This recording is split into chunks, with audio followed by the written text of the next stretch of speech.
Dahil sa pagbaba ng mga parametro ng aktibidad ng Bulkan Mayon sa Albay, tuluyan ng ibinaba ng Philippine Institute of Volcanology and Seismology o PHIVOLCS ang alert status ng Mayon mula sa Alert Level 3, ngayon ay nasa Alert Level 2 status na lamang ito. Ibig sabihin, mula sa estado ng mataas na banta ng pagsabog, ngayon ay nasa moderate unrest na lamang ito.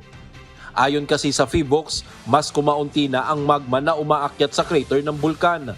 Bumaba na rin ang sulfur gas na inilalabas nito mula 4,576 tons kada araw, ngayon ay nasa 859 na tonelada na lamang kada araw ang inilalabas ng Bulkan Mayon simula August 15 hanggang December 7.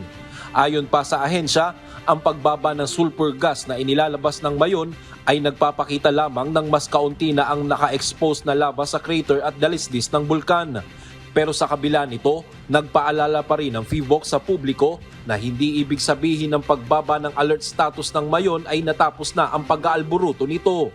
Mahigpit pa rin na binababalaan nito ang mga residente sa paligid ng bulkan na huwag papasok sa 6 km Permanent Danger Zone o PDZ ng Mayon dahil sa mga banta ng mga rockfall at mga landslide. Samantala, dahil sa pagbaba ng alert status ng Mayon, ibinaba na rin ng Office of Civil Defense o OCD-5 ang alert status ng emergency operation nito sa bulkan.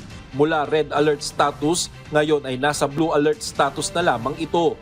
Ibig sabihin, mababawasan na ng 50% ang mga standby manpower ng ahensya sa mga emergency operation center nito.